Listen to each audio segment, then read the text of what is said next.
رمضان میں حیض آ جائے تو حیض میں بھی اللہ کی لاڈلی عورت بن سکتی ہو۔ اگر حضرت عائشہ رضی اللہ تعالی عنہا فرماتی ہیں، جب رمضان میں ہمیں حیض آتا تو بسم اللہ الرحمن الرحیم، رمضان المبارک رحمتوں، برکتوں اور مغفرتوں کا مہینہ ہے، اور اس بابرکت مہینے میں ایک مسلمان عورت کی زندگی گویا عبادتوں کا گلستان بن جاتی ہے۔ وہ سحری کے وقت سب سے پہلے بیدار ہوتی ہے، اپنے گھر والوں کے لیے محبت سے کھانا تیار کرتی ہے، بچوں کو جگاتی ہے، شوہر کا خیال رکھتی ہے اور خود بھی نیت کے ساتھ روزہ رکھتی ہے۔ مگر اس کی ذمہ داریاں سب کچن تک محدود نہیں ہوتی، بلکہ اس کا ہر کام عبادت بن سکتا ہے اگر وہ نیت کو درست کر لے۔ اسے چاہیے کہ سحری بناتے وقت بھی ذکر کرتی رہے، استغفار کرتی رہے، درود شریف پڑھتی رہے، کیونکہ یہ وقت قبولیت کی دعا کا وقت ہوتا ہے۔ پھر فجر کی نماز پابندی سے ادا کرے اور اگر ممکن ہو تو کچھ دیر تلاوت قرآن میں گزارے۔ ہمیں امہات المومنین کی زندگیوں سے سبق ملتا ہے، خاص طور پر حضرت عائشہ صدیقہ رضی اللہ تعالی عنہا کا معمول تھا کہ وہ عبادت میں بہت محنت کرتی، علم سیکھتی اور سکھاتی، قرآن و حدیث کو یاد کرتی اور آگے پہنچاتی۔ اسی طرح حضرت فاطمہ زہرا رضی اللہ تعالی عنہا سادگی، صبر اور عبادت کا نمونہ تھی۔ گھر کے کام خود انجام دیتی، چکی پیستی، پانی بھرتی، مگر زبان پر ذکر الہی جاری رہتا۔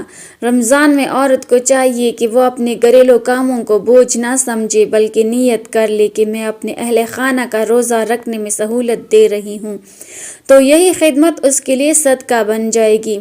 افطاری تیار کرتے وقت جلد بازی اور غصے سے بچیں، بلکہ دل میں یہ خوشی رکھیں کہ میں روزہ داروں کو افطار کرا رہی ہوں، اور حدیث میں آتا ہے کہ جو کسی روزہ دار کو افطار کرائے اسے بھی اتنا ہی اجر ملتا ہے، لہٰذا یہ عمل عورت کے لیے بہت بڑی سعادت ہے۔ اسے چاہیے کہ دن کی اوقات میں فضول باتوں، غیبت اور بے مقصد مشغولیات سے بچے۔ سوشل میڈیا یا غیر ضروری کاموں میں وقت ضائع کرنے کے بجائے تسبیح، تحلیل اور درود شریف کو اپنا معمول بنا لے۔ اگر وہ بچوں کی دیکھ بھال کر رہی ہے تو بچوں کو بھی رمضان کی اہمیت بتائے، انہیں چھوٹی چھوٹی دعائیں یاد کروائے۔ اسی طرح اس کا گھر ایک تربیتی مدرسہ بن سکتا ہے۔ صحابیات رضی اللہ عنہن رمضان میں عبادت کے ساتھ ساتھ صدقہ و خیرات کا بھی اہتمام کرتی تھیں، اپنے پاس جو کچھ ہوتا اس میں سے اللہ کی راہ میں دیتی۔ ہمیں بھی چاہیے کہ ہم اپنے استطاعت کے مطابق کسی ضرورت مند کی مدد کریں، چاہے کھانے کا ایک ڈبہ ہی کیوں نہ ہو۔ عورت کو چاہیے کہ وہ 5 وقت کی نماز کی پابندی کرے اور اگر ممکن ہو تو تراویح کا اہتمام بھی کرے۔ اگر مسجد نہ جا سکے تو گھر میں ہی خشوع و خضوع کے ساتھ نوافل ادا کرے، اور رات کے آخری حصے میں چند لمحے اللہ کے حضور آنسو بہا لے، کیونکہ یہی آنسو اس کی بخشش کا ذریعہ بن سکتے ہیں۔ رمضان اپنے نفس کی تربیت کا مہینہ ہے، اس لیے عورت کو چاہیے کہ وہ صبر، برداشت اور نرم لہجے کو اپنائے۔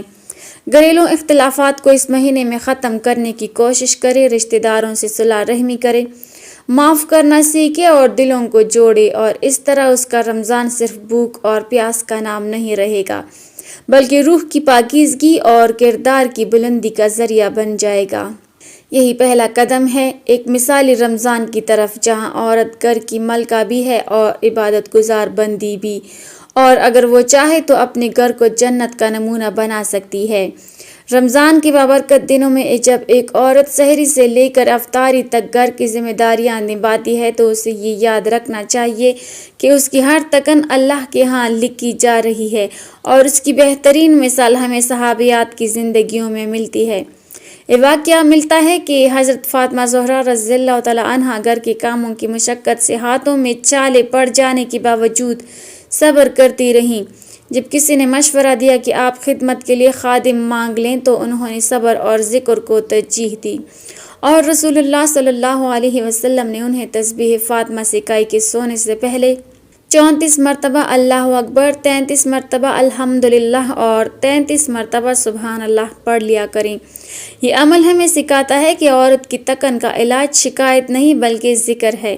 اسی طرح حضرت عائشہ صدیقہ رضی اللہ تعالی عنہا رمضان میں عبادت کا خاص اہتمام کرتی۔ روایت ہے کہ وہ رسول اللہ صلی اللہ علیہ وسلم کے ساتھ آخری عشرے میں عبادت میں زیادہ محنت کرتی اور شب قدر کی تلاش میں راتوں کو جاگتی، اور ایک حدیث میں انہوں نے عرض کیا کہ یا رسول اللہ، صلی اللہ علیہ وسلم اگر مجھے شب قدر مل جائے تو کیا دعا مانگوں؟ تو آپ صلی اللہ علیہ وسلم نے فرمایا یہ دعا پڑھو۔ اس سے معلوم ہوتا ہے کہ عورت کو رمضان میں خصوصی طور پر مغفرت کی دعا کا اہتمام کرنا چاہیے۔ ایک اور حدیث میں آتا ہے کہ رسول اللہ صلی اللہ علیہ وسلم نے فرمایا جو شخص ایمان اور ثواب کی نیت سے رمضان کے روزے رکھ کے اس کے پچھلے گناہ معاف کر دیے جاتے ہیں، اس میں مرد اور عورت دونوں شامل ہیں۔ اسی طرح جو ایمان کے ساتھ قیام کرے یعنی تراویح اور نوافل ادا کرے اس کی بھی بخشش ہو جاتی ہے۔ صحابیات رضی اللہ عنہ ان احادیث پر عمل کرتے ہوئے اپنے گھروں کو عبادت گاہ بنا دیتی تھیں۔ وہ قرآن کی تلاوت کرتی، اپنے بچوں کو دین سکھاتی اور صدقہ دینے میں سبقت لے جاتی۔ ایک روایت میں ملتا ہے کہ نبی کریم صلی اللہ علیہ وسلم نے عورتوں کو بھی صدقہ دینے کی تلقین فرمائی اور انہیں جہنم سے بچنے کے لیے خیرات کرنے کا حکم دیا۔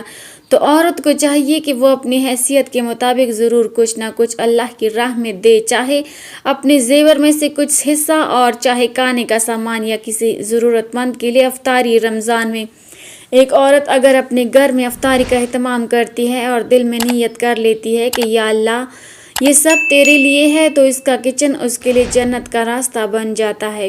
اس لیے اسے چاہیے کہ وہ ہر کام کو عبادت بنائے، زبان کو ذکر سے تر رکھے، آنکھوں کو گناہ سے بچائے، دل کو کینہ اور حسد سے پاک کرے اور رات کے سناٹے میں اپنے رب سے راز و نیاز کرے، کیونکہ یہی وہ اعمال ہیں جو صحابیات کی زندگیوں کو روشن کرتے تھے، اور یہی وہ راستہ ہے جو آج کی مسلمان عورت کو بھی اللہ کے قریب کر سکتا ہے۔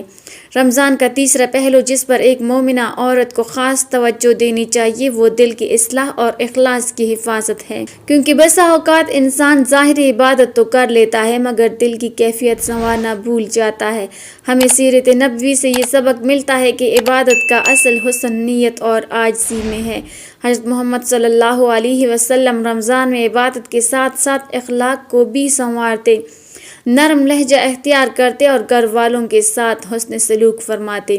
ایک روایت میں آتا ہے کہ آپ صلی اللہ علیہ وسلم نے فرمایا روزہ ڈال ہے، بس جب تم میں سے کسی کا روزہ ہو تو وہ نہ بے خود بات کرے اور نہ جھگڑا کرے۔ اس ہدایت میں عورتوں کے لیے بھی واضح پیغام ہے کہ اگر قسم میں کام کی زیادتی ہو جائے، بچے تنگ کریں یا تکن غالب آ جائے تو صبر کا دامن نہ چھوڑیں، کیونکہ اصل امتحان یہی ہے۔ اسی طرح ایک واقعے میں آتا ہے کہ حضرت اسماء بنت ابی بکر رضی اللہ تعالی عنہا سادگی، صبر اور قناعت کی بہترین مثال تھیں۔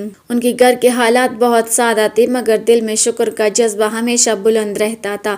وہ اپنے شوہر کے گھوڑے کے لیے چارہ خود تیار کرتی، پانی بھر کر لاتی اور گھر کے بہت سے کام اپنے ہاتھوں سے انجام دیتی۔ اس سب کے باوجود وہ عبادت میں کبھی کوتاہی نہ کرتی۔ اس واقعے سے ہمیں یہ سبق ملتا ہے کہ گھریلو مصروفیات عبادت کی راہ میں رکاوٹ نہیں، بلکہ اگر نیت اچھی ہو تو یہی کام بھی نیکی اور اجر کا ذریعہ بن جاتے ہیں۔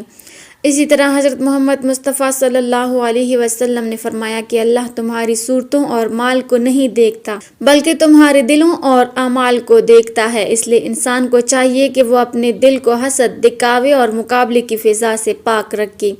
خاص طور پر رمضان کے بابرکت مہینے میں چھپا کر صدقہ دینا، کسی ضرورت مند کی مدد کرنا اور کسی کے دل کو خوش کرنا بہت بڑی نیکی ہے۔ صحابیات رضی اللہ عنہم کا طریقہ یہی تھا کہ وہ اپنے نیک اعمال کو زیادہ تر چھپا کر کرتی تھیں تاکہ اخلاص باقی رہے اور ان کے اعمال صرف اللہ کی رضا کے لیے ہوں۔ رمضان المبارک میں قرآن مجید سے تعلق مضبوط کرنا بھی بہت ضروری ہے۔ روزانہ تھوڑا ہی صحیح مگر سمجھ کر تلاوت کرنا، ترجمہ پڑھنا اور کسی ایک آیت پر غور کرنا انسان کے دل کو زندہ کر دیتا ہے۔ عورت اگر دن میں چند لمحے نکال کر اپنے گناہوں پر استغفار کرے اور ماضی کی کوتاہیوں پر اللہ کے سامنے ندامت کے آنسو بہا لے تو یہی آنسو اس کے نامہ اعمال کو روشن کر سکتے ہیں۔ اسی طرح اسے چاہیے کہ اپنے بچوں میں سچائی، نماز کی محبت اور بڑوں کا ادب پیدا کرے تاکہ اس کا گھر صرف کھانے پینے اور آرام کی جگہ نہ رہے بلکہ نیکی اور تربیت کا مرکز بن جائے۔ یاد رکھنا چاہیے کہ رمضان چند دنوں کا مہمان ہے، اس لیے ہر دن کو قیمتی سمجھ کر گزارنا چاہیے، ہر افطار کو اللہ کی نعمت سمجھ کر شکر ادا کرنا چاہیے اور ہر سحر کو نیا موقع جان کر توبہ اور دعا کرنی چاہیے۔ یہی وہ اعمال ہیں جو ایک مومنہ کے رمضان کو عام دنوں سے ممتاز بنا دیتے ہیں۔ اور اسے اللہ کی قربت کے راستے پر آگے بڑھاتے ہیں۔ لیکن بعض اوقات ایسا ہوتا ہے کہ رمضان کے انہی بابرکت دنوں میں عورت کو حیض یا نفاس کی حالت پیش آ جاتی ہے۔ اس حالت میں وہ نماز اور روزے سے رک جاتی ہے تو بعض اوقات اس کے دل میں یہ خیال آتا ہے کہ شاید وہ عبادت کے قافلے سے پیچھے رہ گئی ہے، حالانکہ حقیقت اس کے بالکل برعکس ہے۔ یہ بھی اللہ کا مقرر کردہ فطری نظام ہے اور اسی میں عورت کے لیے آسانی اور بھلائی ہے۔ شریعت نے اس حالت میں عورت کو نماز اور روزے سے معاف رکھا ہے اور بعد میں صرف روزوں کی قضاء کا حکم دیا ہے۔ اس بارے میں حضرت عائشہ رضی اللہ تعالیٰ عنہا سے روایت ہے کہ ہمیں حیض آتا تھا تو ہمیں روزوں کی قضاء کا حکم دیا جاتا تھا مگر نماز کی قضاء کا نہیں۔ اس سے معلوم ہوتا ہے کہ یہ کوئی کمی یا محرومی نہیں بلکہ اللہ تعالیٰ کی طرف سے بہت بڑی آسانی اور رحمت ہے۔ ایسے دنوں میں بھی عورت عبادت سے محروم نہیں ہوتی۔ وہ کثرت سے ذکر کر سکتی ہے، تسبیح، تحمید، تکبیر، استغفار اور درود شریف پڑھ سکتی ہے۔ دعا ہر حال میں اللہ کے دروازے پر دستک دیتی ہے اور خاص طور پر افطار اور سحر کے وقت دعا کی قبولیت کی امید زیادہ ہوتی ہے۔ اگر وہ قرآن کی تلاوت زبانی نہ کرے تو بھی قرآن سن سکتی ہے، اس کا ترجمہ پڑھ سکتی ہے اور تفسیر یا دینی کتابوں کا مطالعہ کر سکتی ہے۔ اگر وہ گھر والوں کے لیے افطاری تیار کرے تو نیت کر لے کہ میں روزہ داروں کی خدمت کر رہی ہوں۔ حدیث میں آتا ہے کہ روزہ دار کو افطار کرانے والے کو بھی روزہ دار جتنا اجر ملتا ہے۔ اس طرح وہ خود روزہ نہ رکھتے ہوئے بھی روزہ داروں کے اجر میں حصہ پا سکتی ہے۔ اسی طرح صدقہ و خیرات کرنا، کسی مسکین کی مدد کرنا، کسی کو اچھا مشورہ دینا یا کسی دکھی دل کو تسلی دینا بھی بہت بڑی نیکی ہے۔ اس لیے حیض اور نفاس کے دن محرومی کے نہیں بلکہ صبر، شکر اور نیت کے دن ہوتے ہیں۔ اگر دل میں اخلاص اور اللہ کی رضا کی طلب ہو تو اللہ تعالیٰ انسان کے ہر عمل کو عبادت بنا دیتا ہے۔ یوں ایک عورت ان دنوں میں بھی اجر و ثواب حاصل کر سکتی ہے اور اس کا رمضان بھی رحمت اور مغفرت سے بھرپور ہو سکتا ہے۔ اللہ تعالیٰ ہمیں صبر، شکر اور اخلاص کے ساتھ عبادت کرنے کی توفیق عطا فرمائے اور ہمارے گھروں کو ایمان اور سکون کا گہوارہ بنا دے، آمین۔ ناظرین، کمنٹ باکس میں اللہ تعالیٰ کے 99 ناموں میں سے ایک نام ضرور ٹائپ کریں۔